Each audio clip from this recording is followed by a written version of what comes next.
এই ছবিটা হচ্ছে আমার ভাইয়ের, কুচবিহারে আমাদের তৃণমূল কংগ্রেসের একজন সক্রিয় সহযোদ্ধা। তার এক্সরেতে দেখুন এখানে বুলেট। কে গুলি করেছে?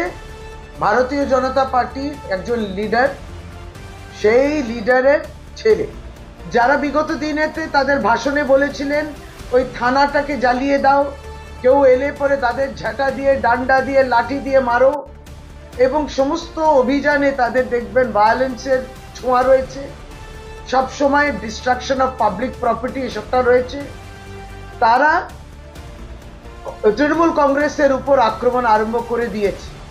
এই দেখুন গুলি ইত্যাদি। প্রতিনিয়ত হিংসার কথা যারা বলেন তারা হিংসা একেবারেই করছেন। আমরা এর বিরুদ্ধে লড়ছি। নিশ্চয়ই অ্যারেস্ট হয়েছে, অ্যারেস্ট হবেই।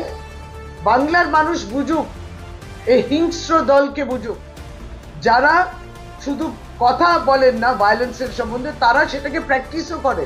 এরা আগামী দিনে নির্বাচনে দাঁড়াবেন, এবং নির্বাচনে আমরা প্রতি বছরই দেখেছি অনেক অসত্য কথা হয়, ফেক কথা হয়, এগুলো তো হয়, ভুল ভ্রান্তি সমস্তটা হয়।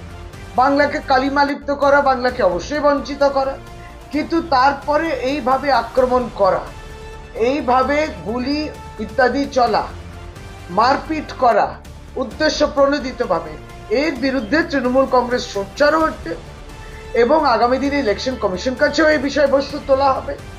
इस वीडियो को लाइक करें, हमारे चैनल को सब्सक्राइब करें और बेल आइकन जरूर प्रेस करें